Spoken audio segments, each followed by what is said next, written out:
Hey, everybody, welcome.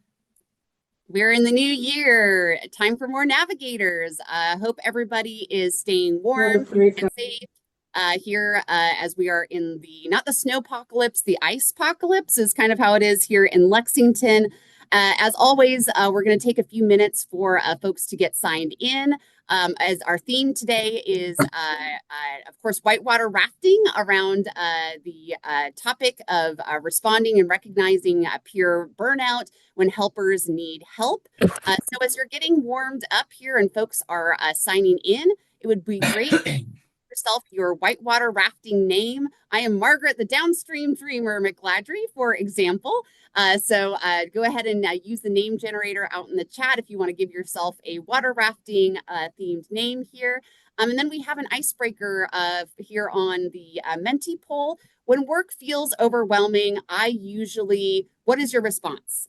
So just take a few minutes here to get warmed up. Welcome, welcome. So glad you're here. I'm having some audio issues, so I'm not going to mess around with having our background music. So just imagine as I'm talking here, there's soothing whitewater rapids music happening in the background, getting us in the mood of rafting through these challenging rapids of peer burnout. How do we navigate that and support each other? So I'm seeing things starting to come in on the poll here.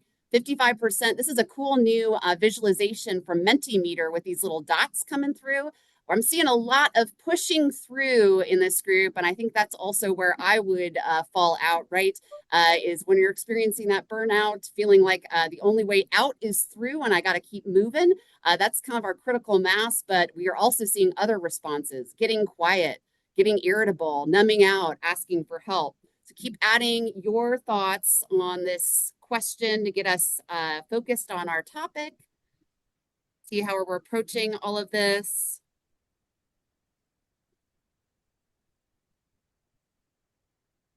We'll just have a few more minutes here as folks are signing in.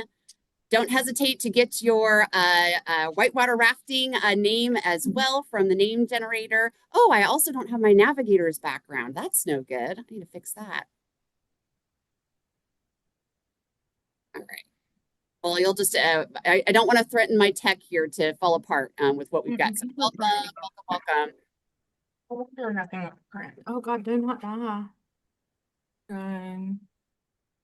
Okay, no worries. We're getting the name generators out there again. Is everybody okay with seeing the video on your end? I saw that from Carol. Hopefully that's working now. Something's wrong. Uh-oh. Let me try again here. Stop share. Are folks seeing the screen now? This way. Yes. Yeah, I Awesome. can. Okay, great. Okay, excellent. Wonderful. Thanks for all of the tech support here, you all. Welcome, welcome. Keep adding your thoughts to the icebreaker poll here on when work feels overwhelming. What do you usually do? Good responses across the board, but a lot of us are pushing through. Only way out is through, right? As I was saying earlier. So when we're thinking about this theme for today that you all voted on last time, around when helpers need help, how do we respond to burnout when we're partnering with other helpers here? We're just so glad we're able to be together and have this kind of intentional conversation about when helpers need help. So, we talk a lot about how to support help seekers on Navigators of the Commonwealth and other areas, but help seeker connection, engagement is often one of our overarching themes here. But we sometimes talk less about what happens when the people who are doing the helping start to unravel. And that kind of can happen quietly, right? Especially as folks are pushing through. So today is not about diagnosing each other. It's about noticing when the raft is taking on water and how not to make it worse. And we can think about this kind of rafting theme that you're going to see throughout as manifesting in different kinds of ways. So you can think about the raft as the overall team. The river is the systems, the workload, the moral pressure that we are under in these helping spaces.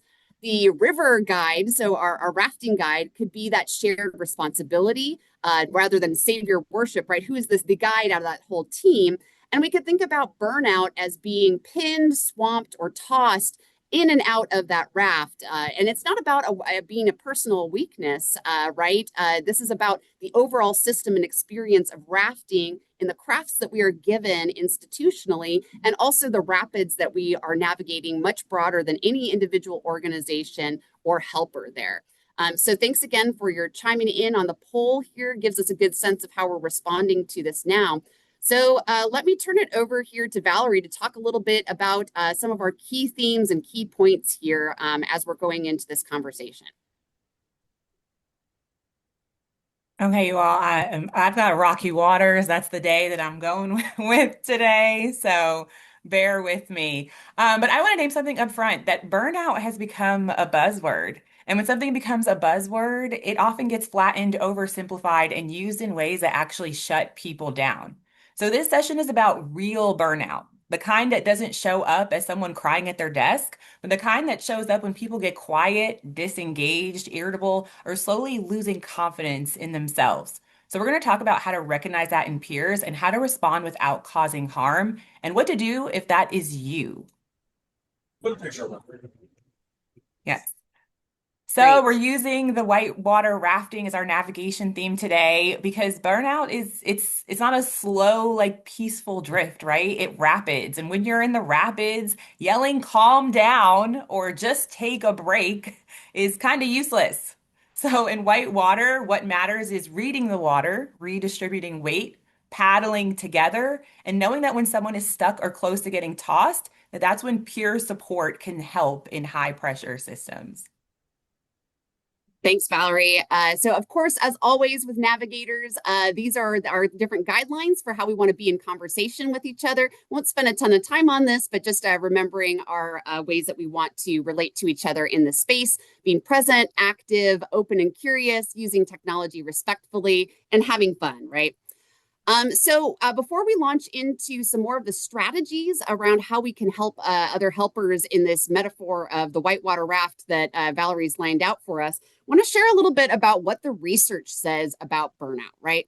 There are three components of burnout conceptually from the research here. And we think about those as including emotional exhaustion or becoming emotionally drained. That might be a way that burnout manifests.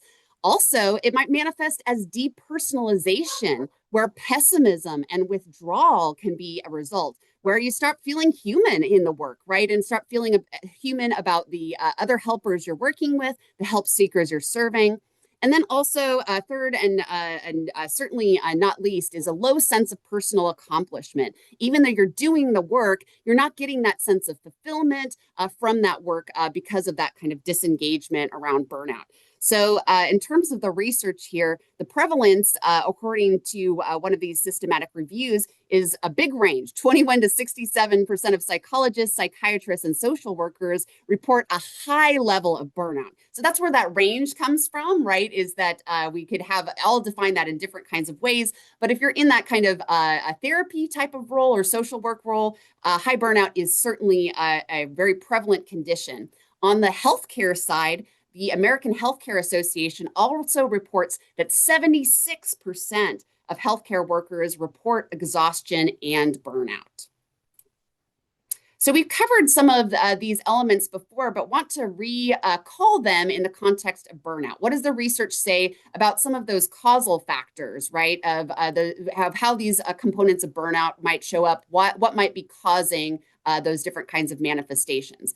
Secondary trauma, right? The emotional distress that occurs when hearing someone's trauma story, witnessing high levels of distress in the aftermath of a traumatic event, retelling a client's story, or seeing photos or image related to someone's trauma.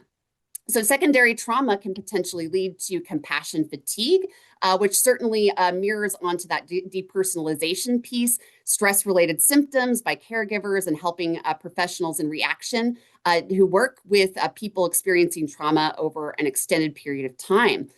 Compassion fatigue can be compounded by moral distress, right? Where we're feeling as though We are not able to help the people who are seeking help from us as the way that we want to by our moral code, because there are personal or institutional barriers or obstacles, resources that are not available to be able to help people the way that we want to, the way that we think is morally right.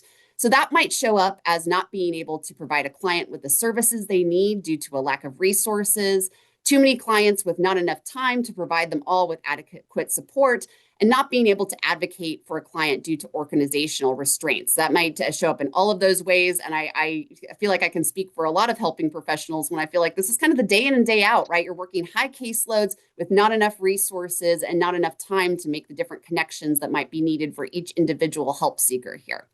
So back to Valerie here. What burnout actually looks like. That's the research. Let's get real. All right, let's get really clear about what burnout actually looks like because it is often not what we expect. So, burnout isn't just being tired, it's when everything takes more effort than it used to, when rest doesn't really help, when small things feel disproportionately heavy. And a lot of helpers, which is the community that we're bringing together, we hear this. Like the helpers need help too, right?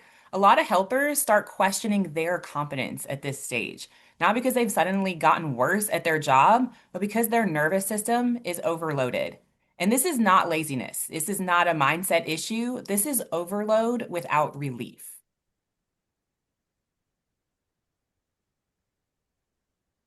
All right, so I want to spend a moment on what not to do because this is where well-meaning helpers can cause real harm.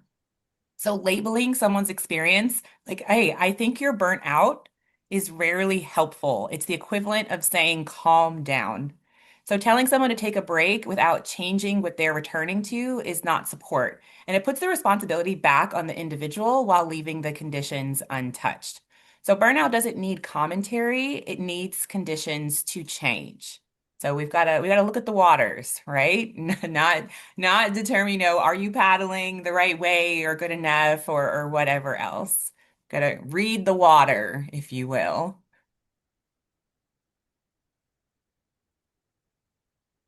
Great. And I think we had also had some maybe some instructions that we want to keep in mind, Valerie, for the breakout rooms that we're about to go into here too, in terms of some of the sharing that we're going to be doing. I think it might be worth maybe talking about it as a full group before we go into breakouts, if you agree. Yeah, so we're gonna go into these breakout rooms again, and it says here, like, this is not therapy. This is not a space to fix each other, which it may sound like, oh, I'm telling you what to do. I'm just acknowledging that everyone is a helper. And so that may be the inclination, right? Oh, I'm going to help. So this is about practice. Okay, so we're going to choose a prompt. We're going to talk about it from your own experience. And we want you to name the systems and conditions, not personality. So if you're listening, your job is to listen and not to advise unless someone explicitly asks. Great. So I'm going to go ahead and open our rooms. Valerie, Kristen, and Susanna will be our breakout facilitators. We'll have 10 minutes or so together before we come back out and share what we've learned. So keep those guidelines from Valerie in mind as we go into our breakouts. Hey, everybody, as folks are joining us back from breakouts, I know folks are still talking too, but we've added this component here where we have an opportunity for folks to share out takeaways from the breakout sessions. So please use the QR code or the Menti code up at the top there to share any key takeaways from the breakout sessions if you're if you're coming back here. And we'll just give it a minute or two for everybody to join us. The proverbial hook of pulling people out of the breakout rooms will happen in about 10 seconds. So we'll all be back together to reflect on that.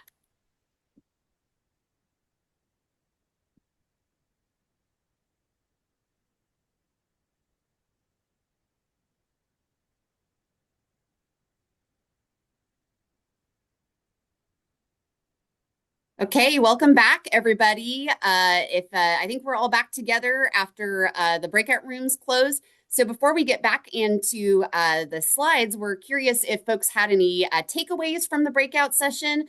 You can use the Menti QR code or the code up at the top. If you type in menti.com, you can use that code to add to the slide here. What were your key takeaways from the breakout session? Any reflections, any learnings from your colleagues in that connection and networking opportunity?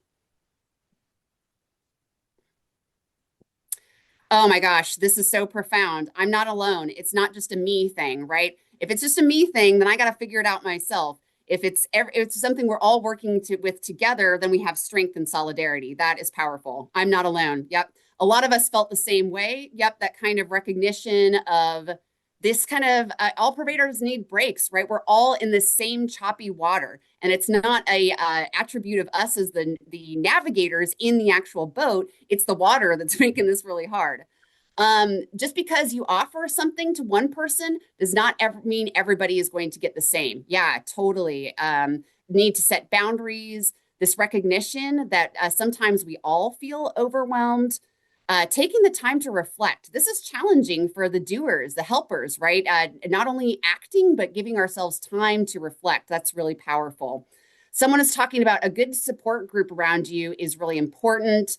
And then again, it's important to set those boundaries, but it's also important to have a work environment where those boundaries are respected, right? When your no actually means no, absolutely. Someone pointed out here, even those that are not working in the same field that I am are feeling some of the same things, overwhelmed, high workloads, right? So this is cross-cutting across sectors, across Kentucky. It isn't just one profession. It isn't just social work. Like with those stats, it isn't just therapists. It isn't just caseworkers. We're all experiencing this, right? Great pieces around the boundary recognition here. Yep. The group had a great set of boundaries. We shouldn't be so hard on ourselves, right? We wouldn't talk to our clients, the help seekers that we work with, the way that we think about ourselves, at least for me, right? I drive myself so hard and would not apply those same standards to the people I'm helping or my colleagues. Naming that was a panic attack, right? Being able to identify what that experience was and to be able to recognize it going forward. That's really powerful. We learn from each other. We are not alone. Folks learned about the importance of proper boundaries, self-care, when to say when. Love that. Learning for key behaviors and how to look for them with coworkers and time management. Yeah, this is beautiful too. How important it is to decompress after a stressful situation before proceeding with your day, giving yourself that time instead of just rushing into the next thing without processing, right? And as wonderful and as boundaries are and important as they are, it can be hard, right? It's a matter of mutual respect in terms of these points out here. Something we can cruise through, and the simplest things can break us. Right. Yeah, we can't always predict what was a challenge for me a week ago might not be a challenge this week, and vice versa, right? Being aware. Yeah, tons of high performers in this group who feel that they're falling apart if they have to ask for help, right? There's, like we've talked about in so many different contexts, there's a lot of stigma around help seeking, especially for help seekers, right? Um, this is a really lovely, a couple practical strategies. Take a nap and have a snack. Always a great a choice here. And then this other strategy, I need to turn off notifications when you're not at work, so you're not working 24/7. It's so easy to get into that, like have to monitor, keep that kind of awareness all the time. Ooh, I love this one. Finding joy in the moments of offered help. Right, and recognizing that as a gift from our helping professional colleagues. And another wonderful strategy here, being self-aware and voicing our needs to others so that they know is a form of self-care, like communicating those needs. This is really profound stuff with the key takeaways. I'll make sure that we share these out with the follow-up materials so we can continue to draw on these and reflect on them. Feel free to keep adding, of course, to your takeaways. Thank you all. I think this is a fun thing to be able to do after our breakout sessions, is to be able to really kind of reflect on those takeaways. So please keep adding to those, and we will share those out so that you can continue to go through these responses. Can we pause there for a second? Yes, please, back to you, I just boss. a couple of reflections on my breakout room. That was wonderful. So much engagement in the chat, coming off mute, everything. But it kind of took a turn at the end, and I really want to address that for everyone's awareness. Because there's one comment here about there's a lot of high performers in this group and everything. At the end, after everyone got vulnerable and shared, we had some people doubt themselves and start to pull it back and say, well, you know what? I'm actually not that good at boundaries. I'm not that good at boundaries. I expect it from my team, or I try to push it with my team. I try to whatever, but me, I'm working on it. And I want to say, nobody, when they signed up, we didn't ask you if you were perfect to come to this group. Like that was not a requirement to be here. This is a learning space. So if we Yeah. reframe She that, like did, I'm but not there good was at nobody here. So if we reframe that to I'm not good at boundaries, we'll do a growth mindset reframe to I'm working on it. I'm not good at it yet, right? And that is the hope and expectation that we all just came here to pull our collective knowledge. There was something that someone put in the chat that was really, really valid, and I want to lift it up too, about setting your own boundaries, but then having it kind of used against you or imposed on you, that if you set working hour boundaries that it could be viewed as being unreachable outside of working hours, and that can be problematic. So I really want to challenge some of you all that are in maybe some management, supervisor, leadership positions, that you really model the boundaries for your staff. That if you are leading a help seeking group, or helping professional groups,